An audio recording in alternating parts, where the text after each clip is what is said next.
여러분 안녕하십니까? 진성호입니다. 진념 전 경제부총리가 문재인 정권에 쓴소리를 했습니다. 구구절절 옳은 소리를 했습니다. 진성호의 직설 시작합니다. 진념 부총리, DJ 정권에서 경제부총리를 지낸 원로입니다. 진념 전 부총리 겸 재정경제부 장관이 21일 우리 경제가 절체절명의 위기에 직면해 있다고 말했습니다. 그러면서 정치, 정부, 노동 이 세 가지 리스크를 극복해야만이 지금의 어려운 상황에서 돌파구를 찾을 수 있을 거라고 고언을 했습니다. 구구절절 옳은 말만 했습니다. 정부와 정치인 등이 너는 개혁 대상이고 나는 개혁의 칼자루만 주겠다는 식으로 나오면 우리 경제는 돌파구를 찾기 어려울 것이라고도 했습니다. 정부와 정치권, 기업, 노동계 모두가 개혁에 동참해야 한다고 강조했습니다. 진념 전 부총리는 안민정책포럼 조찬 세미나에서 한국경제 비상전략이라는 주제로 특강을 했습니다. 경제민주화 정책과 복지정책, 복지경쟁, 경제의 정치화로 인한 기업가 정신이 위축되고 성장 잠재력은 떨어지고 있다. 우리 경제가 비상하려면 정치 리스크, 정부 리스크, 노동 리스크를 극복해야 한다고 진단했습니다. 이 모든 것이 문재인 대통령과 직결된 그런 단어들입니다. 일단 정치, 문재인 대통령의 리더십, 정치 리더십에 대한 것입니다. 민주당의, 여당의 리더십, 야당도 싸움만 하면 안 되겠죠. 그렇지만 아무튼 1차 책임은 여당에 있습니다. 정부 리스크, 정부가 해야 할 것은 안 하고 하지 말아야 할 것을 하는 이 정부 리스크, 노동 리스크, 민노총으로 상징되는 귀족 노조만 싸고 도는 문재인 정부의 이상한 태도, 촛불 시위의 빚이 있습니까? 왜 이렇게 쩔쩔맵니까? 이런 것들을 진념 부총리는 아주 점잖은 단어지만 아프게 문재인 정권을 통렬하게 비판하고 있습니다. 자, 정치권은 상대방을 인정하지 않고 과거에 매몰된 채 갈등만 조장하고 있다. 맞습니다. 정치권은 지금 상대방을 인정하지 않고 있습니다. 독재의 후에 어쨌든 물론 야당도 마찬가지입니다. 문재인 대통령에 대한 비판을 하다 보니까 표현 수위가 너무 높아진 것도 사실이지만 어쨌든 여든 야든 상대방을 인정하지 않는 과거에 매몰된 적폐청산이니 이명박 박근혜 정부의 일로 날이 셉니다. 지금 진행되고 있는 현재의 위기나 위험 이런 거에 대해서는 눈을 감습니다. 이게 맞습니까? 언론도 문제입니다. 그런 가운데 정부를 향해서는 진념 부총리는 이렇게 말합니다. 인천 붉은 수돗물 사태처럼 정부가 정작 있어야 할 곳에서는 보이지 않고 있다. 그렇습니다. 지금 문재인 정권 들어서 얼마나 많은 안전사고가 터졌습니까? 불나고 정말 왜 이렇게 나라가 뒤숭숭합니까? 정부가 있어야 할 곳에서 사전에 안전 예방을 못하고 붉은 수돗물 정말 너무 많은 사건들이 벌어졌습니다. 과거처럼 하면 이거 다 적폐 대상입니다. 자, 그리고 규율을 제외한 규제는 과감하게 풀어 기업이 뛰게 하고 성장 잠재력을 확충할 교육 부분에 재정을 쏟아부어야 한다. 그리고 또 하나 중요한 말을 했습니다. 지금 논의되고 있는 국제노동기구 ILO 핵심 협약 비준은 해고자의 노조 가입을 허용하겠다는 것인데 이는 노사관계 문제의 시한폭탄과 같아 이렇게 경고했습니다. 지금 문재인 정권은 ILO 핵심 협약 비준을 하려고 하고 있습니다. 그렇지만 그게 어떤 결과를 대한민국 경제에 가져올지는 잘 모르는 것 같습니다. 무조건 노조, 최저임금제 보고도 그럽니까? 아무튼 진념 부총리의 충고는 이렇습니다. 그리고 기업에게도 중요합니다.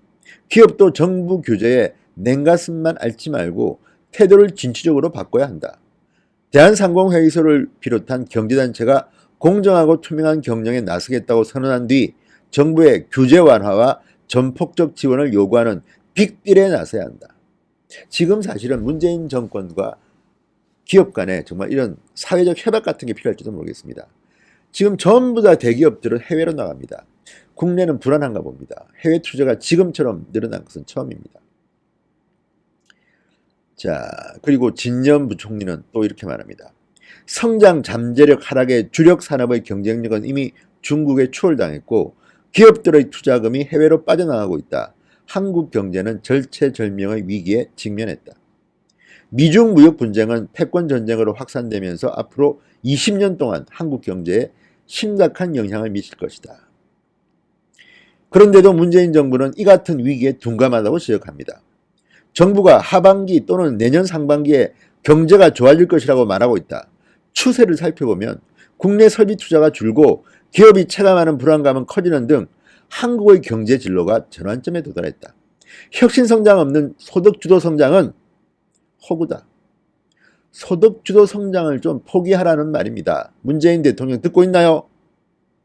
정부가 지금이라도 경제정책을 수정해야 하는데 이번에 김상조 공정거래위원장을 청와대 정책실장으로 한 걸 보니까 가장 대기업들이 싫어하는 인물을 청와대 정책실장에 앉혔습니다.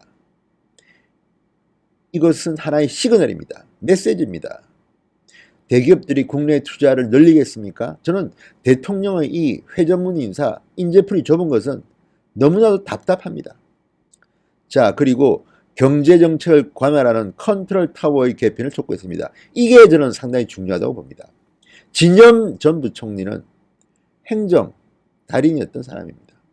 청와대 정책실장, 경제수석, 경제보좌관, 소득주도성장위원회, 일자리위원회 등 경제정책을 관할하는 책임자가 너무 많다. 그래서 경제부총리의 영이 서지 않는다. 지금 사실 홍남기 경제부총리를 누가 경제 책임자로 봅니까? 청와대 눈치만 보지. 경제부총리가 중심이 되어서 경제정책을 관할하는 방식으로 정부 시스템을 바꿔야 한다. 딱 떨어지는 주문입니다. 문재인 대통령 좀 진년 부총리 말 들으십시오.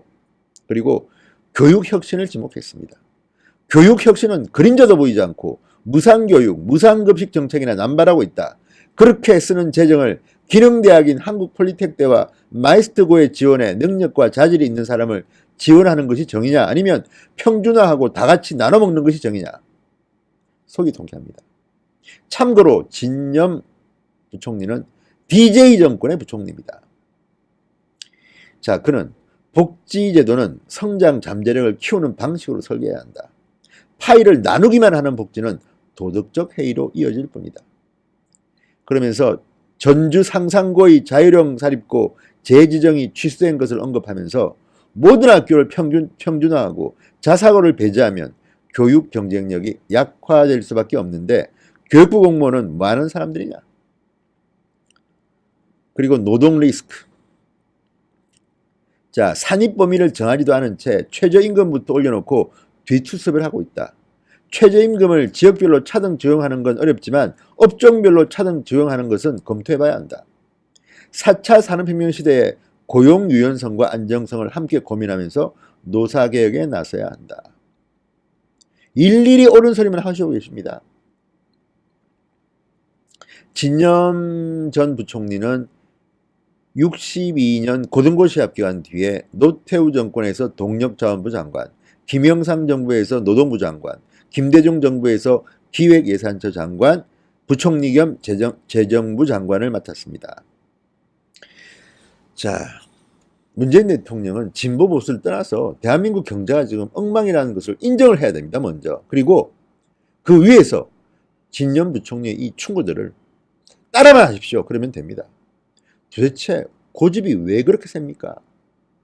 오랜만에 진년 부총리 고언은 정말 많은 경제 관료나 청와대 인사들이 새겨들어야 할 그런 대목인 것 같습니다. 진성호의 직설이었습니다. 여러분 감사합니다.